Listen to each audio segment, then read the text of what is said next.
So I tweeted this out before heading to bed last night, and you guys absolutely crushed the like goal. So here we are. We're going to do this video. Welcome to CSGO School IGLing Basics. In this video, I'm going to break down the more basic things about IGLing, your roles, responsibilities, and things that you need to develop before you can be a really strong, competent IGL. While this is mainly focused for lower levels of play, such as MM stacks to IM, I will be sharing a ton of information in this video. And if you want to learn and maybe reevaluate some of the things you're doing at a higher level, this video will probably teach you something still. So I recommend you stick around. Here are the three main things we're going to focus on in this video. What is an in-game leader and how do you know if you are an IGL, which stands for in-game leader, the responsibilities of an IGL, and creating some basic structure for your team to work with at the start. So what is an in-game leader or IGL?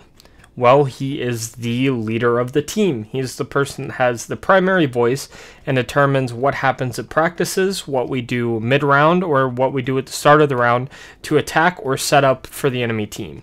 He has the tactical voice of the team, so to speak. He is also responsible for keeping people in check and keeping the atmosphere calm, which are all things that I'll cover later on in this video. But how do you know if you want to become an IGL, and what are the key things you need to know if you can become an IGL? On the screen are a couple questions that you should ask yourself. Do you consider yourself a leader, and do you enjoy learning? Are you able to communicate and capable of teaching others? And do you have the time to create new strategies or watch other teams and get ideas? Also, do you want to be the primary voice of the team? These are all things that will determine whether you should be an IGL or you should probably do a different role inside the team. And they're all things that you need to answer before taking on this role. There's also multiple different styles of being an IGL. Counterstrike has done a great article on that can help you figure out what style fits you best if you want to take on this adventure and to become an IGL. The article will be linked in the description below, as well as Counterstrike's Twitter. Make sure you go give them credit. They're doing great stuff in the reporting scene. Now let's get into the 10 commandments of IGLing, or your primary responsibilities. So the first and most important thing for you to be able to do is distribute the responsibilities amongst the players in your team. Here are some key things that you might want to distribute. The reason this is so important is because you are not getting paid to play CSGO at this time. You are also probably not spending 8 hours a day just grinding the game with your team, because other people have obligations, and I'm sure you have other obligations that you have to do. You also need time to rest and relax, otherwise you'll burn out and you won't enjoy the game anymore. So dividing these responsibilities is a very important role as an IGL, and for a team, matter of fact. Having other players have responsibility makes them feel good. It's why being at school is so annoying, because you just sit there for 7 hours a day being taught over and over the same things that you were taught yesterday, and it gets very boring and nobody likes it. However, if you can give them responsibility that they can learn on their own, a lot of people will reflect from that and be, they'll learn well from that. So some of the responsibilities you might want to distribute is having your players watch their own game, watching pro games, and bringing new ideas to the table whenever you're at practice, doing your practice time. Another thing is you might want them to learn nades before scrimmages. So whenever you do get practice time, you can dry run, rehearse your strategies, and do it a lot faster and more effective, so you don't have to wait and have people learn nades. That way you get more time scrimming. Another thing is you might want your players to book scrims for you so you can focus on something else, or book the match times for you so you can focus on something else. And in an even more extreme case, you might even want a player on the team to take notes and make the strat book for you so you can focus on other things. But all of these responsibilities will allow you to hold people accountable when they don't do them, because inevitably people will mess up and not do these things. And accountability is something as an IGL that you need to establish early on. So having these small responsibility splits will give you something immediately early on to hold people accountable for. This one's important, keeping your individual form. You have to realize that as you improve, the players will also be improving around you. So if you want to be a top level IGL, a professional IGL, you have to also have professional level aim, and you can't neglect that. Divide responsibilities to give yourself enough time, and have a set practice routine for yourself to improve with. You do not have to be the superstar of the team, you do not have to be the hard carry of the team, but you cannot be a liability to the team. It's important that you try and reach a benchmark of about a 1 HLTV rating. If you can keep about that benchmark, which isn't great, let's be honest, that is all you really need to be a pro level IGL, in my opinion, because you have a lot more responsibility than shooting people in the head. So as the IGL, it is also your responsibility to prep and prepare for practice. Bring new things and have all of these things, all these bullet points ready to go before you start. It is also your responsibility to make practice as time effective as possible, so you're not wasting time while you're there. Some of the things that you'll need to be bringing to practice are some new tactics that you might have seen some pro teams running or that you've created, some new setups to counter things that you've been struggling with. Maybe a new default if your old default isn't working for you or you want to approach the round in a different, unique way. You might also need to bring some new unique nades for that default or for these strategies, or even a new idea of how to play the map. Basically, you need to bring a new everything all the time. You just need to be innovating and creating as much as possible for these practices. You also need to have scrims planned or have somebody on your team plan and find the scrims for you. You also need to have a set plan on how you want the practice to go, how long you want to spend on certain things. And you also want to have a set idea of what you'll be practicing for that day, whether that be your defaulting on a certain map, so on and so forth. Now we're starting to get to some of the harder things that an IGL has to do, such as make decisions in-game as to what you're going to do as a team. So there's a lot of things that you're responsible for in-game, but some of the major ones are determining when you want to buy, when you want to save, or when you want to force buy, or when the enemy team is buying, saving, or force buying. You'll also be in charge of calling something early into the round that the team has a set plan for, such as calling a default, or calling an execute early on if you have an early round execute you want to run.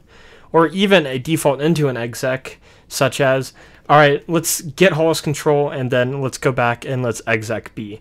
Something like that is what you would call early on. You'll also be in charge of calling mid-round when things don't go right. Let's say on that initial call, one of your Hall's players dies, however, your bracket player gets a kill on somebody that is Arch. You can then mid-round to take Arch control and maybe wrap A. Something like that. You also need to micro when it's needed. Not all the time. You're not responsible for telling players what to do. That again goes back to the whole distributing responsibilities thing. Players need to know how to play the game. You just need to know how to get them to all work together and play together. However, sometimes you might see something and you might want to correct how a player is doing something. The best example for this would be in after plants. Let's say you see a player that is planting the bomb and another player at new box on Inferno, and you want them both to play a bait switch setup at dark. You then tell them what to do, and that's micro calling. Finally, you need to drop your ego and realize that calling timeouts and asking for ideas is okay. Sometimes you'll run out of ideas and somebody on the other side of the map will have a good call that you wouldn't think of because you're playing on, the opposite side of the map. So, calling a timeout, asking for ideas, and getting a collective, discussion going as to what to do is 100% okay. You are human, you will not make the perfect call every round. The fifth thing will be maintaining the team's atmosphere, and this will be by far the hardest thing to do as an IGL. However, this is a very extensive topic to talk about. The first thing you need to understand about maintaining a team atmosphere is developing a team atmosphere. I've already talked about it before, but accountability is huge in this part, where you need to be able to tell players they are doing something wrong in a way that they understand and learn from, but not in a way that makes them no longer want to play or is destructive. Constructive criticism is key for developing an atmosphere. So if you don't know how to give constructive criticism, you probably need to either learn how or find players that can deal with destructive criticism for you to be an effective IGL. Another thing is you need to be able to boost confidence, be positive energy, and try and keep tilting and doubt from coming into your voice. As the leader of the team, your voice matters a lot. And if you start to doubt your calls, your teammates, or your ability to win the game, they will pick up on this. And this is a huge red flag for if you are going to be an effective in-game leader or not. So if this is something you struggle with, it's something that you need to be working on actively right now as an IGL every practice. Another thing is you need to call with confidence. You need to call like you know every single call that you have is going to work, even if you know it won't. You have to call in a way that inspires your team to win the round. You cannot call in a way that inspires the team to think that this call is not going to work. It's also 100% okay to call timeouts to maintain the atmosphere, such as when people are tilting to call timeout and talk about it instead of trying to play through into the next round. It's also okay to call a timeout if somebody does something insane and you need a second to calm down and refocus instead of just living off that high. As an IGL, you need to understand how roles work and how these roles can be performed in different ways. Entry frags, opping, all these have separate ways that they can work. For instance, Olaf in this round is entering in a way to create space, not for kills, while Rain is entering in a way to solely focus on finding entry frags instead of creating space. These are two different ways of doing the same role, which is entry fragging. You need to understand how these different roles work at different tempos. Olaf is going to be incredibly fast, and your strategy might revolve around an entry like that, or it might revolve around a slower tempo, like the one Rain was going at. Another example is understanding opping. You can have an opper that is super supportive that will hold angles and support his team, or you'll have an opper that wants to get run boosted out long and is super aggressive. But you need to understand how both of these factors will change how you play. You also need to be able to understand how utility usage affects these roles. An entry fragger won't need his utility as much because he's going to be running into the bomb site and dying, so he can use his utility early on to help take map control. A support might be on the extremity of the map, so he might save nades for an execute, or you might want him to use his nades as a fake or to take map control on the other side. These are all things that you need to consider when you're understanding roles and how you structure your team. This goes for lurking and supporting as well, and identifying these will help you pick out players that you want and develop your own style and structure for how you want to play. This is another super important topic that we'll talk about more, but you need to be able to utilize your players effectively to get the best out of them.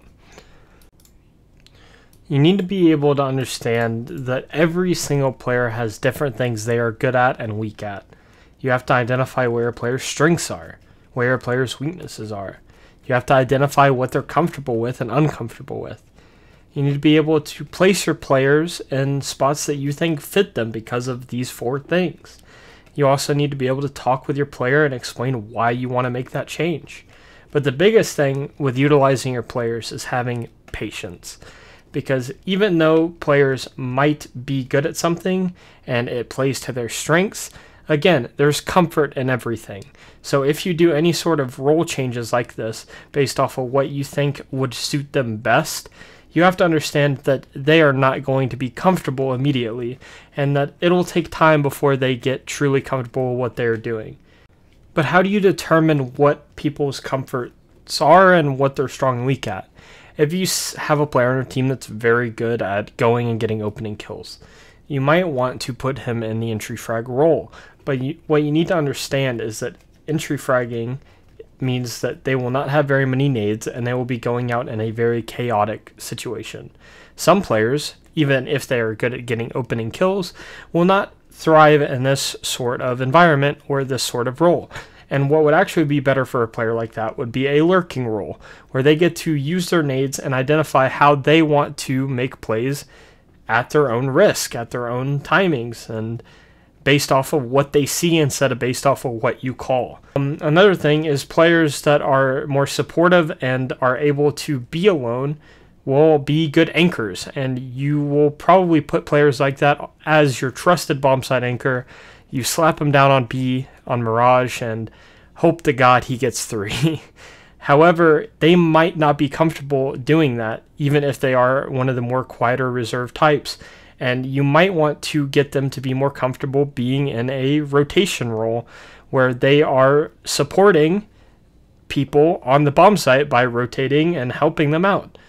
So these are all things that you might want to consider when you're identifying how to utilize your players the best. Responsibility 8 is reviewing your team's play.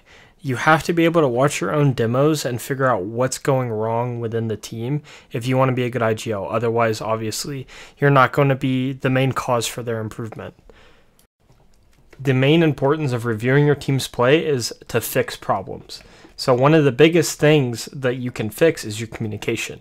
I highly recommend that you record your communication when you're scrimming so you can watch the games back with these voice comms in mind. What you're looking for is to focus on holes in your strategy where people make mistakes, and also where you can add new strategies to fix holes.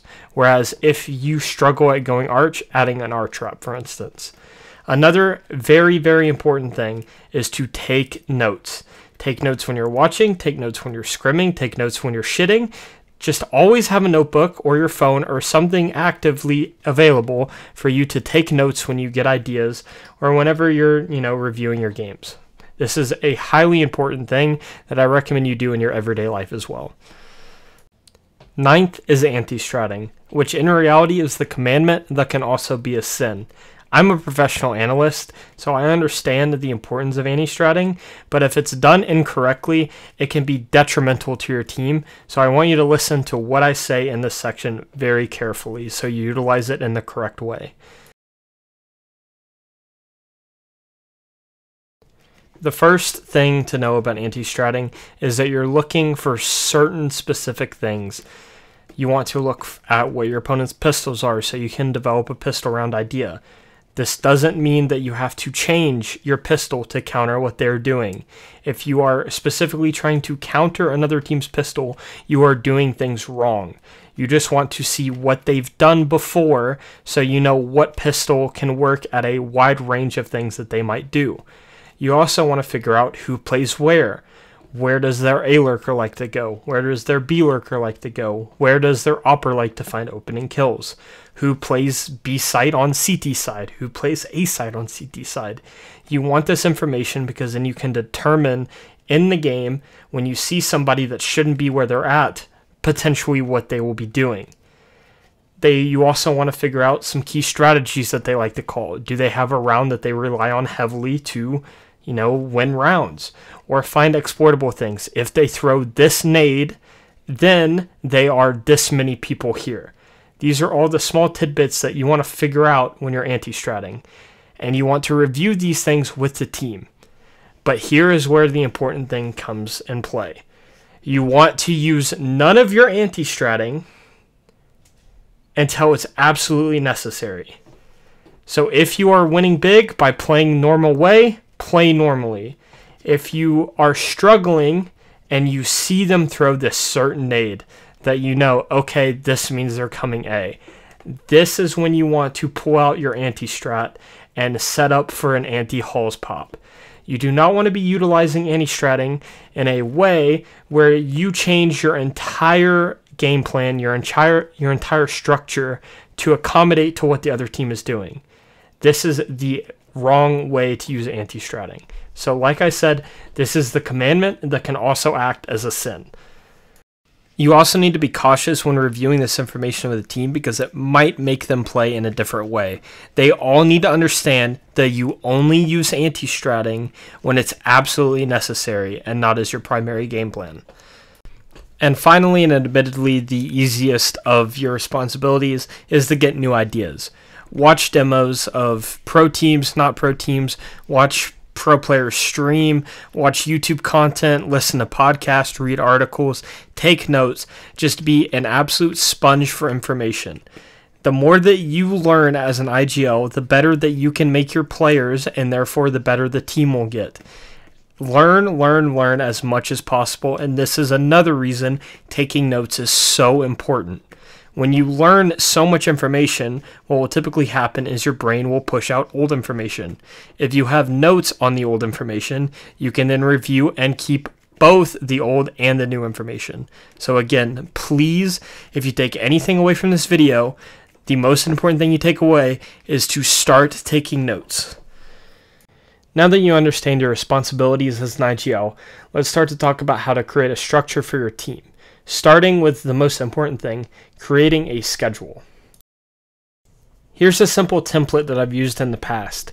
You meet 15 minutes before to talk about the plan and what you want to accomplish today. Your theory time is used for dry runs and implement new things. The orange squares are for you to schedule your scrims and put them down. And then the last hour is obviously to review the day and talk about what you did wrong and what you did well. Another idea is to have a more dynamic schedule. As you can see here, Sunday and Monday are more intense, where you spend Sunday focusing primarily on your theory crafting and developing a new map. Monday, you're primarily scrimming to get used to playing best of threes. And Tuesday, Wednesday, Thursday are more relaxed comfort days where you're still improving, just not as dramatically. It's also important when developing your schedule that you have off days implemented into the week and that you know when your matches are and they're also put in the schedule. You need to play with breaks and matches in mind, otherwise you will burn out and nobody will want to play anymore. You need to try and use your time effectively as well. You need to understand that you're not playing all day. You have a certain amount of time where you're all together to try and get stuff done. Therefore, you should try and have everything learned already so you can just rehearse it and get to scrimming. You should also have everything you want to cover prepared before you start. For instance, if you're playing an ESEA league, you will not know the maps that you are playing until the day before. So you should cover maps that you doubt you will play against a certain team in the future. That way you're effectively practicing on something without preparing for the match beforehand. Then once you figure out what the map is, you can isolate and solely focus on that one map for the upcoming match the next day. This is a much more effective use of your time instead of trying to guesstimate what map you'll be playing. Lastly, you want to be reminding your players of the communication rules and atmosphere you have in place, or you need to set these things in place to hold them to a standard. If you have a standard that you want to live up to as a team, then you need to constantly be reinforcing the standard. If you have communication rules and an atmosphere in place, you need to remind your players of that so they meet the standard. If you let this standard slip, your play will also slip. So holding people accountable, again, accountability, another thing that keeps coming up, is very important. Next, we're going to talk about the basics of what you're practicing, defaulting on both T and CT side, and different ways of doing executes. Essentially what a default is both teams fighting for additional map control. At the start of every round in CSGO, you are giving a certain amount of map control that you can gain early on for free. What you're doing in a default is trying to take away map control from the other team while also keeping map control for yourself. As you can see, this typically leads to a spread style of play. This also typically means that you're throwing nades to prevent the team from pushing areas that are easier for them to control, such as smoking off half wall on banana. So to provide an example for everybody, what I'm going to do is I'm going to create a theoretical default for the map Ancient, which is the newest map to the pool. People probably don't have a way of defaulting on this map quite yet, so let's talk about it. What is your primary goal? I'm going to go through the same checklist that I have in my points as the two things that I want to accomplish. So first, my goal would be this B main area. This is what we are calling banana on my team. So the main focus for this ginormous area is to block the CTs from getting control of it and getting control of it as a T. Well, first you want to understand the timings. So Ts will get through this doorway before the CTs can peek this lane. So we have the advantage of getting this control. So what we need to accomplish is blocking them off from vision on these areas. So what I suggest is an entry fragger throwing a nade, so a smoke or a Molotov, towards the top here to block vision this way, right? And then from spawn, which is something that you will commonly see in pro play currently, is people are throwing this smoke for cave. And what this essentially does is for B main, this is smoked off, so people can't see down ramp, and this is smoked off, so people can't push through cave. Therefore, we are able to get this control by blocking their vision and then can go and take control of middle in a second sort of step, so to speak. Now that we understood what our B players are doing early on, getting control, and that's our primary goal, what is our secondary goal? Well, our secondary goal is to prevent them from pushing too deep here to where our map control doesn't matter. So what a lot of teams are doing currently is they're throwing this Molotov here to block people from pushing and peeking this lane with an op, because if they do that, they have full information basically to T-spawn. And then the other player will sit mid and try and hold off any sort of mid push. This player will also be able to support taking control of mid in the second step. So there you have a full developed default by having one player A main, one player mid, and 3 people taking control of this banana area. Now let's talk about getting the same amount of control in a different way. So in the first way, we block the vision here. Instead of blocking the vision, let's fight, because what teams will do is they can flash through the smoke and try and fight for the control. So let's have a way of countering that. So instead of smoking, I suggest we Molotov. This will slow them down from doing a push like this. Have one person come here and boost on top of the box, and then you have this head stack. So you have one on top, one at the bottom. Then the third person towards B will sit back here and throw this flash. This flash will allow both of these players to peek and fight for this ramp lane. So what we're essentially doing is we're stopping them from pushing with this, and then we are going to be able to actively fight by not blocking our vision. And this is a different way of approaching the round and getting the same amount of information. So since we want to focus towards that side, we obviously still need to block off cave so they don't just push through that avenue. So one person from spawn still needs to throw this smoke to block off cave. And then bam, the default still relatively looks the same, but we're doing a completely separate thing to get control. Let's talk about the A side so we can, mirror and do both sides at the same time. So they haven't really been pushing mid, they've been blocking the mid player here. He doesn't necessarily have to stay anymore because they obviously don't want to push for this control. So instead of that, he can come with the A player and you can walk in and try and get control of this A main area and force any player back because maybe the A player has been more aggressive than they have at mid.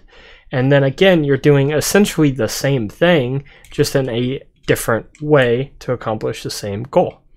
And that is how you default. Now let's talk about defaulting on the CT side. Let's say for your CT side, you want to have 2 people contesting middle, you want to have 2 people contesting B, and you have 1 person left on an island alone at A. So what you want to determine is what map control you find most important at the areas of the map. As the A player solo, you don't really want to be pushing, so you're going to try and deny them. At mid, you have 2 people there, so you want to try and hold on to mid control as much as you can. And at B, you don't have enough resources to fight for the banana area. So what you want to do is try and accommodate by taking and holding on to control of something else. What you'll typically see at pro play at the moment is teams will try and block this cave area. So as soon as the T side takes control of cave, they will throw a smoke like this and block it off to block them from getting this area. Same thing for banana. Or ramp. Whenever teams are trying to come up ramp, what you'll see is teams will smoke here, molly here, nade here, any sort of here with utility you can come up with to block them. And what you're doing is you're stalling to allow a third person to come to B and actually be helpful at stopping an execute. As far as mid control goes, what you'll commonly see is you'll have the opper that posts up for people running out early on. Or if teams are throwing a smoke, he'll drop a one-way, and he'll play around the edge of it. The rifle will use his utility primarily to stop any sort of exec. Molly, flash, nade, throw something here to block them from getting vision like that. And he will walk down into middle and get control once he's down by smoking it off, and then he'll have full control of mid. That was a bad smoke, but you get the general idea. While the A player plays more passively from inside the temple and just holds, people running out for an execute. And that is how you default on the CT side. You establish what map control you want. You try and figure out ways of obtaining and keeping control of the map control. And then the rest of your players accommodate to those general principles. And next, I'm going to show the 8 ways of executing. First is the full execute. This is when you use the most amount of nades to force people out of positions that they're comfortable with. The full execute is best utilized against teams that are on eco or utilized against teams that don't have utility to stop it. However, obviously, if that's the case, you probably also won't have enough utility to do this. So this will be the rarest type of execute. But if I type in .throw full, you can see that we smoke off coffin and new box, or coffin and spawn. We molly new box, top second, and emo, and have a collection of flashes for the entry fraggers to entry with. Second is the staggered execute. Think of the staggered execute in a step-by-step process instead of an all-at-once process. This is different from a double execute because on a double execute, you're trying to bait out utility before executing again. With a staggered execute, you are using your nades to get more space before actually executing. For instance, if I type in .throw staggered, what you'll see is that we are smoking first, then flashing to take control, and on the flash, we smoke spawn, molly coffin, and go then. What is happening is that we are using smoke and flash to get more space on the actual lane before using our nades to block vision and actually execute. Third is the double execute. The double execute is essentially you execing, doing a full execute, or doing a pop or any sort of fake essentially, and then re-executing shortly after on the same bomb site. So for instance, if I throw double execute, what you'll see is first is a standard just spawn coffin, new box, molly, execute. This will bait utility from the CTs to smoke the lane, molly the lane. And then what we do is after those nades have faded, we immediately throw the second set, which is the second execute, which is how you get the name double execute. The fourth execute type is the fake. And what you do with a fake is you essentially use your nades in a deceptive way to go to another area of the map. For instance, this lane execute, while it looks like you're going to come lane, can be used to either fake and pull 3 people into A, which then allows you to go back to B, or it allows you to go for an arch wrap through this moto smoke that you throw yourself. All it is essentially faking that you're doing one thing while doing something else. So the next 4 can be associated in ways where you would group them together and consider them essentially the same. However, a split and a wrap are different, and a pop and a contact are different, and I'm going to explain those differences. So a split is when you are pinching a bomb site from 2 separate points with separate numbers. For instance, B, the split that you will see is 2 people from banana and 2 or 3 people from CT spawn. That is different from a wrap. A wrap is when you have a majority numbers taking a bomb site from a different direction. For instance, if you smoke off new box, go through CT spawn, through ruins to coffin, and in B, that is not a B split, it is a B wrap. Same thing for A. This is where you can probably visualize it even better. If you have 3 people wrapping around arches and 2 people coming up the lane, then it is a split because you're attacking the A bomb site from 2 points at the same time. However, if you had nobody coming lane or 1 person just holding lane passively for people getting aggressive and had 4 people wrapping around arch, then it's not a split per se, but a wrap where you're coming from the bomb site from the non-standard way, I guess is the best way of putting it. Finally, let's talk about the major difference between a pop and a contact. A pop is when you use your flashes in a way that is basically an execute. You will sometimes even refer to pops as flash executes. And what you're doing is you're using your flashes to block off vision, take space, and even find kills, instead of using smokes to block vision and take the bomb site. A contact is different because on a contact what you're doing is instead of using your flashes to take space, you're just contacting in silently using no utility and just trying to take gunfights. And once you have your gunfight, then a support player behind you is going to start using his nades to let you take more space. And that is where the major difference lies. On a pop, you're using your nades to take space and then using your guns at the end. On a contact, you're using your guns to take space and then using your nades at the end. The final thing that I want to talk about is the structure when you're actually scrimming. The first thing that you need to keep in mind when you're scrimming is to keep a similar atmosphere that you have when you're in matches. If you are playing scrims in a way that is completely separate than you're playing in matches, matches won't feel comfortable to you, and then your scrims have been basically useless. You don't want to be avoidant and not call people out during scrims like you would in a match. However, what you do want to do is you want to create an atmosphere where you are learning no matter what, whether it's scrim or a match. This actually leads me into something that I learned about in sports psychology, which is the mastery mindset. The mastery mindset essentially states that there is always a way for you to learn and improve. Even when you're playing garbage open teams, you can still take something away, whether it be struggling to deal with a certain stupid push they're doing, or maybe you're trying out some things that you typically wouldn't try out against better opponents. What you're essentially trying to accomplish with the mastery mindset is always to be improving, 1% at a time. It's more effective to improve 1% at a time, 7 days a week, than to improve 5% 1 day per week.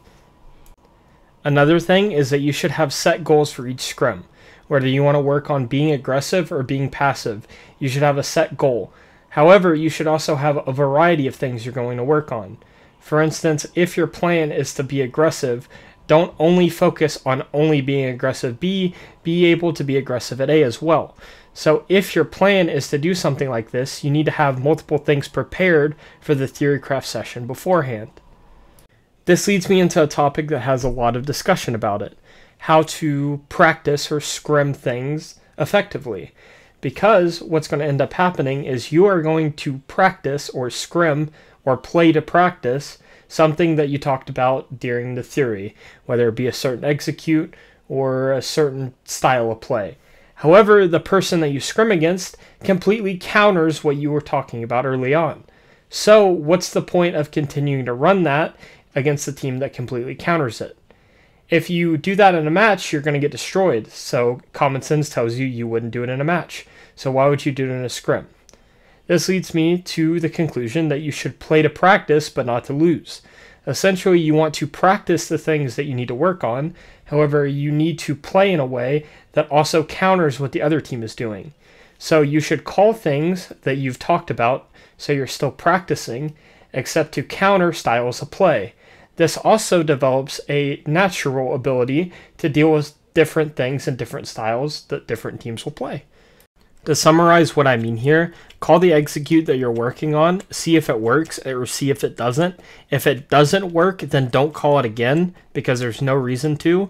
Call something that will counter what they did to beat it.